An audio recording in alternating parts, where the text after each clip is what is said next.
S'il y a des questions ou des commentaires à faire, nous sommes plus que disposés à loisir.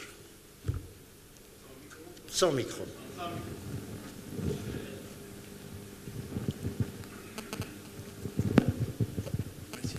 C'est bien la communication. Et on est ravis aujourd'hui de voir une saga de réussite avec des gens qui ont au moins notre âge et qui continuent de réussir, qui ont des références qui vont de Confucius à Racine, éventuellement jusqu'à Brassens. Simplement, même si c'est rafraîchissant, il y a un point qui a paru poser quelques doutes. Vous avez donné l'impression qu'on pouvait commercialiser n'importe quoi, faire croire n'importe quoi. Simplement, il y a peut-être une nuance à dire que, quelque part, le produit qu'on veut commercialiser, le produit qu'on veut faire adopter, doit être à peu près bon, à peu près commercialisable. Je ne vous ai pas entendu le dire.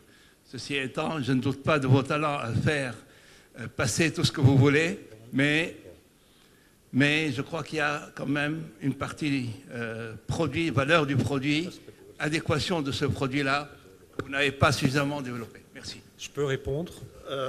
Oui, attends. Parce qu'il y a un proverbe publicitaire qui dit « on peut vendre un savon, mais on ne peut pas le faire mousser ».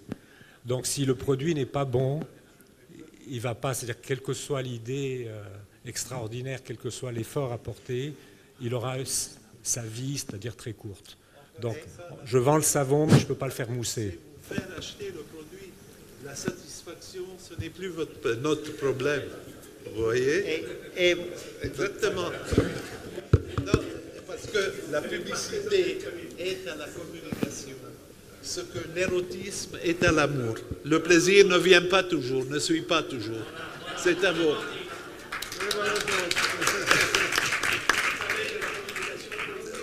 De tout.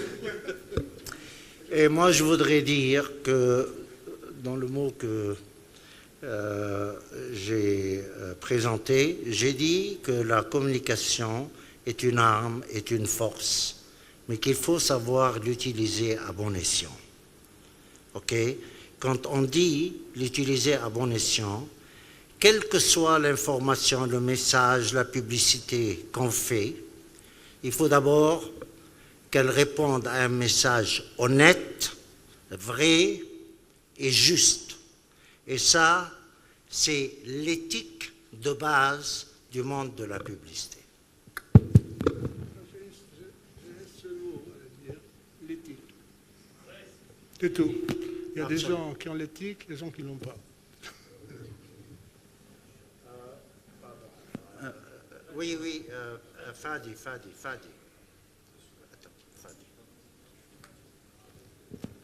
Je suis d'accord que le talent, ça ne s'invente pas.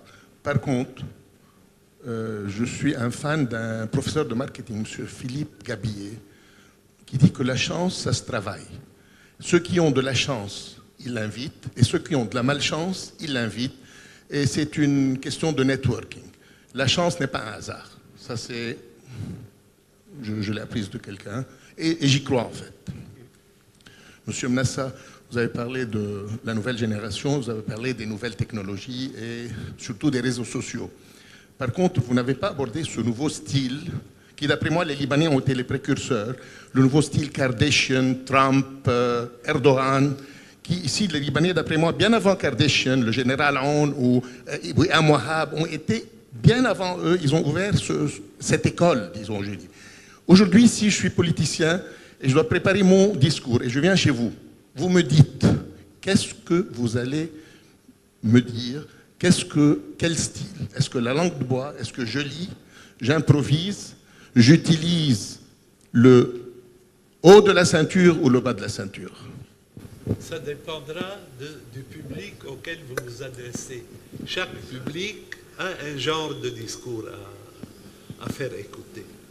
Oui, ce que tu dis est réel, mais il n'y a pas un discours vraiment standard pour tout le monde. Je ne peux pas aller m'adresser à des paysans avec le même langage et les mêmes termes avec lesquels je m'adresserai à des universitaires ou à des... Edmond. تسمح لي استاذي؟ تفضل. شكرا. Edmond Saadé. J'étais un étudiant il y avait 30 ans avec Public Graphics. J'ai grandi avec Public Graphics. Et après 30 ans, je suis encore un étudiant dans la communication. Donc, ça va. La dernière chose que vous avez dit, Mustapha et les collègues, ils ont parlé d'éthique, et M. Alain aussi. Parlons d'éthique. Elle est rendue où aujourd'hui l'industrie de la communication au Moyen-Orient? Elle est rendue où maintenant les confiances entre les clients et les agences? On est rendu où avec les comportements professionnels des agences vis-à-vis les agences eux-mêmes? Malheureusement, après 30 ans, après 40 ans dans cette industrie, j'ai réalisé que l'industrie est restée complètement en arrière de tout ce qui est développement international. Et maintenant, on est rendu qu'au Moyen-Orient, on parle de la compétition non honnête aujourd'hui, et l'industrie, elle est en train de mourir aujourd'hui. Donc, moi, comme je voyais ça quand j'étais étudiant en Public Graphics en 1984, on avait beaucoup des ambitions. Aujourd'hui, je ne vois pas des ambitions, malheureusement. Merci. Je pense que l'ambition, pour certains d'entre nous, s'est dépassée. C'est les jeunes qui ont de l'ambition. Les plus âgés en ont encore, mais c'est les jeunes qui doivent avoir l'ambition. Sans ambition, quand on est jeune, on ne va pas très loin, même si on a de la chance. La chance, il faut pouvoir l'attraper quand elle passe. Elle ne passe pas 3 fois. Elle passe une fois. Si on l'attrape, c'est bon. Mais je pense que être excité pour faire quelque chose, on peut faire n'importe quoi. Ce monsieur qui est un amoureux de ce qu'il faisait, il en a fait des choses. Il a eu de la chance peut-être, il en a profité.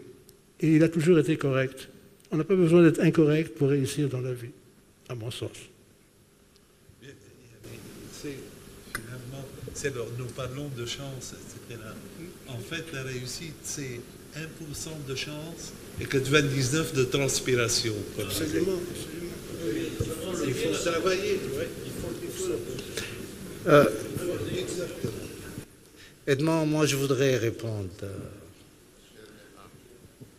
C'est vrai que pas seulement l'industrie de la communication qui a changé, et malheureusement, c'est devenu une industrie financière plutôt qu'une industrie publicitaire, où la créativité manque de plus en plus.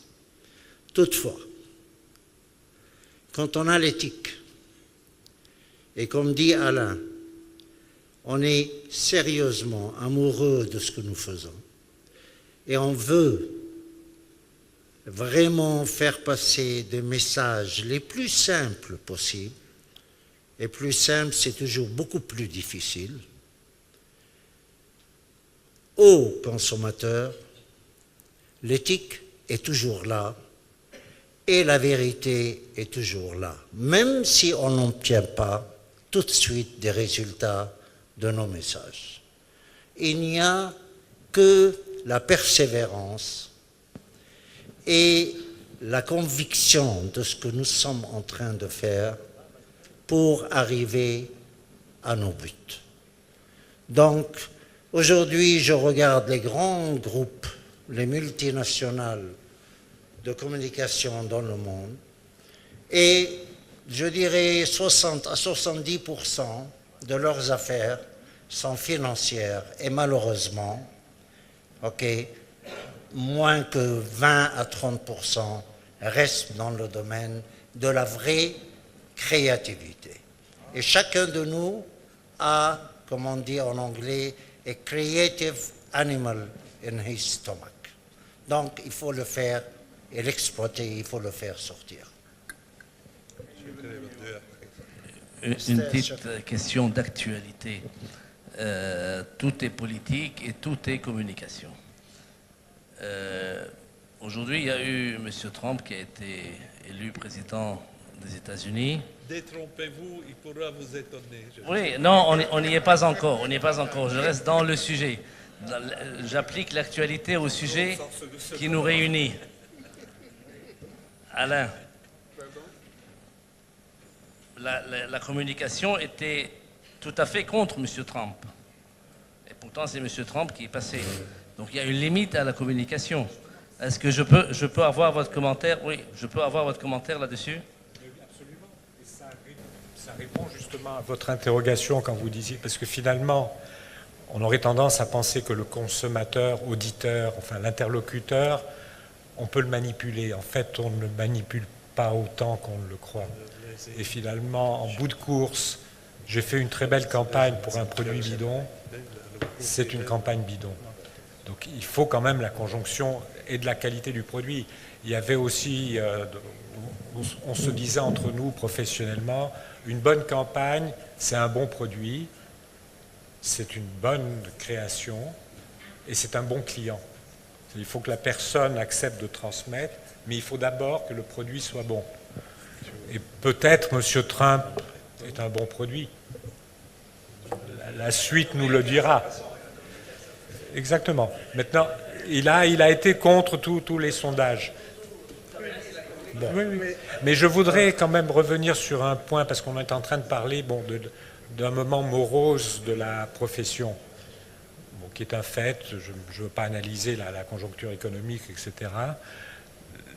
Ce n'est pas simplement lié au potentiel talent de nos jeunes, des arrivants, des entrants dans la profession.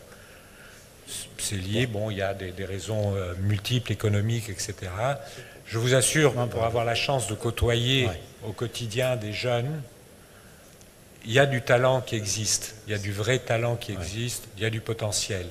Maintenant, il faudra le moment pour que ça se remette en évidence, et peut-être toute l'industrie redémarrera. Maintenant, mais le talent est là. Donc, il y a peut-être un passage à vide, il y a un moment qui est un petit peu moins séduisant actuellement, mais les troupes sont là. Voilà. Mais les troupes sont là. Pardon. À moins qu'il y ait encore une question, j'aimerais clore. Y a-t-il une question? Non. Oui? Qui? Je vais juste ajouter deux mots. Ouais. Je crois que Trump est dans le show business. Show business. Il est dans le show business et c'est un événement. Il est dans l'événementiel. C'est un communicateur. Oui. C'est un excellent. Aujourd'hui, on a eu la preuve. Il n'avait pas préparé son discours. Est-ce que c'est logique de pouvoir devenir président de la République et ne pas mettre deux mots ensemble? Avec un sens? Le discours était bien. Oui, mais c'était du show. Il l'a sorti comme ça. Tout à fait d'accord. Ça aide, Tout à fait d'accord. Ça aide, effectivement.